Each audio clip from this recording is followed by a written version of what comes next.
Chegamos ao episódio 101 do nosso podcast. Que a paz de Cristo inunde o seu coração. É uma honra ter você aqui comigo. Obrigado por se inscrever e compartilhar. Ao compartilhar, você pode estar abençoando vidas. O nosso tema de hoje é: posso andar por lugares altos? Eu penso que, do ponto de vista humano, poderíamos responder que sim, se estamos falando de canção, de poesia, figuras de linguagem, sabe? Todavia, ao visitar o profeta Abacuque, encontramos tudo isso e muito mais. Encontramos a fonte para a inspiração, o motivo e o centro de tudo, o Senhor Deus. Com Ele, tudo. Sem Ele, nada. O reverendo Hernandes Dias Lopes comenta a canção, a poesia de Abacuque, objeto de nossa reflexão de hoje. Leremos daqui a pouquinho. Veja o que diz o reverendo Hernandes sobre essa preciosidade de texto. A canção de triunfo no meio da dor é um testemunho vibrante da nossa fé. O hino foi concluído com a mais absoluta afirmação de fé. O profeta confiava cabalmente na soberania do Senhor, a ponto de aceitar quaisquer circunstâncias como sendo dentro da boa e perfeita vontade de Deus para ele. Eu leio para você Abacuque 3, 17, 19, essa linda poesia, essa linda canção, esse lindo e poderoso texto bíblico para o nosso enlevo e para a nossa edificação espiritual nessa hora. Abacuque 3, de 17 a 19. Ainda que a figueira não floresça, nem haja uvas nas videiras, mesmo falhando toda a safra de olivas e as lavouras não produzam mantimento, as ovelhas sejam sequestradas do aprisco e o gado morra nos currais, eu, todavia, me alegrarei no Senhor e exultarei no Deus da minha salvação. E Yahvé Adonai, o Senhor soberano, é a minha força. Ele faz os meus pés como os da corça, faz-me caminhar por lugares altos. Para trazer luz ao texto que acabamos de ler, trago do livro Comentários e Esboços da Bíblia Plenitude essa pequena abordagem do livro de Abacuque. Autor Abacuque, data 600 anos antes de Cristo. O nome Abacuque significa abraço, ou significando que ele foi abraçado por Deus e, desse modo, fortalecido por ele para a sua difícil tarefa, ou abraçando outros, dessa maneira, encorajando-os nos tempos de crise nacional. A notação musical encontrada em Abacuque 3,19 pode indicar que Abacuque era qualificado para liderar a adoração no templo como um membro da família levítica. O profeta está imbuído de um senso de justiça, o qual não o deixará ignorar a violenta injustiça existente em volta dele. Ele também aprendeu a necessidade de levar as questões mais importantes sobre a vida para aquele que criou e redime a vida. Eu quero chamar a atenção mais uma vez para o paradoxo que é a vida do cristão nesse mundo. Nós queremos, e isso é natural, sempre o melhor para nós e para os nossos, mas no mundo encontramos aflições mil, e não poderia ser diferente, já que Cristo nos advertiu a respeito disso. Eu leio para você João 16:33.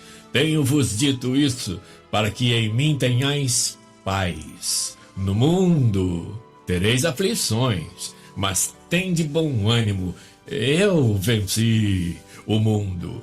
Nesse texto, duas coisas despontam: A. O paradoxo, aflições e bom ânimo. B. O motivo do bom ânimo em meio às aflições. Jesus, o nosso Senhor e Rocha, venceu o mundo. Vamos então entender paradoxo, aflição, bom ânimo e Jesus rapidamente. Paradoxo: uma aparente falta de nexo ou lógica, uma contradição, algo muito comum entre os servos de Deus: sorrir em meio à dor. B. Aflição: sentimento de persistente dor física ou moral, ânsia, agonia, angústia, profundo sofrimento. Bom ânimo: você sabe, ânimo é uma condição emocional do ser humano, é estado de espírito, humor e temperamento. Quantas vezes você já ouviu: fulano está muito animado hoje? Agora, imagine bom ânimo. Só o servo do Senhor pode ter, porque só o Senhor venceu o mundo e nele somos mais do que vencedores. D. Explicando Jesus. Jesus é tudo. Em que pese o compositor sacro moderno apregoar compreensivamente: ninguém explica Deus. Eu gosto da profecia de Isaías 9:6 sobre Jesus e gosto de Jesus repetindo Isaías em Lucas 4:18-19. Eu vou ler para você Isaías 9:6. Porque um menino nos nasceu, um filho se nos deu, e o principado está sobre os seus ombros, e o seu nome será Maravilhoso Conselheiro, Deus Forte, Pai da Eternidade, Príncipe da Paz. Como eu disse, gosto de Jesus repetindo Isaías 61, Lucas 4:18-19. O Espírito do Senhor é sobre mim, pois que me ungiu para evangelizar os pobres, enviou-me a curar os quebrantados do coração, a apregoar liberdade aos cativos, a dar vista aos cegos, a pôr em liberdade os oprimidos, a anunciar o ano aceitável do Senhor. Esse é Jesus, a Ele a glória. O apóstolo Paulo viveu e registrou o extraordinário paradoxo que também vivemos nos dias atuais. Eu leio para você, segunda epístola de Paulo aos Coríntios, capítulo 4, versículos 7-10. Temos, porém, esse tesouro em vasos de barro, para que a excelência do poder seja de Deus e não de nós. Em tudo somos atribulados, mas não angustiados, perplexos, mas não desanimados, perseguidos, mas não desamparados, abatidos, mas não destruídos, trazendo sempre por toda a parte a mortificação do Senhor Jesus no nosso corpo, para que a vida de Jesus se manifeste também em nossos corpos. Percebemos que não foi diferente com Abacuque, quando lemos a canção preciosa de Abacuque 3, de 17-19, que eu repito para você: ainda que a figueira não floresça, nem haja uvas nas videiras, mesmo falhando toda a safra de olivas e as lavouras não produzam mantimento, as ovelhas sejam sequestradas do aprisco e o gado morra nos currais, eu, todavia, me alegrarei no Senhor e exultarei no Deus da minha salvação. Yahvé Adonai, o Senhor soberano, é a minha força. Ele faz os meus pés como os da corça, faz-me caminhar por lugares altos. Sendo Deus a minha fortaleza, ou seja, o lugar onde eu me escondo de todos os perigos da vida. Ele faz os meus pés como os da corça, ou seja, o máximo de velocidade de um ser humano.